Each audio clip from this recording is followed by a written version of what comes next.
ಮಾಡ್ಕೋಬೇಕು. ಕೂದಲನ್ನು ನಾವು ಹೇಗೆ ಉದ್ದಾಗಿ, ದಪ್ಪವಾಗಿ ಮತ್ತು ಫಳಫಳನೆ ಹೊಳೆಯುವ ಕೂದಲನ್ನು ಹೇಗೆ ನಾವು ಬಟ್ಟಲದಷ್ಟು ಇಲ್ಲ ಒಂದು ಮುಟ್ಟಿಯಷ್ಟು ಕರಿಬೇವಿನ ಸೊಪ್ಪನ್ನು ಲೈಟಾಗಿ ಒಣಗಿಸಿ ಇಟ್ಕೋಬೇಕಾಗುತ್ತೆ. ನಾವು ಈ ಪೌಡರ್ ಮಾಡೋಕ್ಕೆ ಸ್ವಲ್ಪನೂ ಕೂಡ ನೀರು ಬೆರೆಸೋದಿಲ್ಲ. ಹಾಗೆ ಡ್ರೈ ಪೌಡರ್ ಮಾಡಿ ಇಟ್ಕೊಳ್ಳೋಕೆ ಅಂತ ಇಷ್ಟು ಕರಿಬೇವನ್ನ ತೊಗೊಂಡಿದ್ದೀನಿ ನಾನು.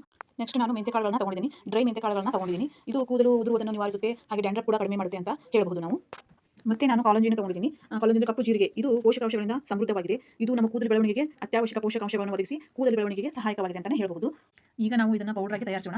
ಒಂದು ಚಿಕ್ಕ ಜಾರ್ ತೆಗೆದುಕೊಂಡು ಅದರಲ್ಲಿ ಈ ಒಂದು ಮುಟ್ಟಿಯಷ್ಟು ಕರಿಬೇವಿನ ಸೊಪ್ಪನ್ನು ಹಾಕೋಣ.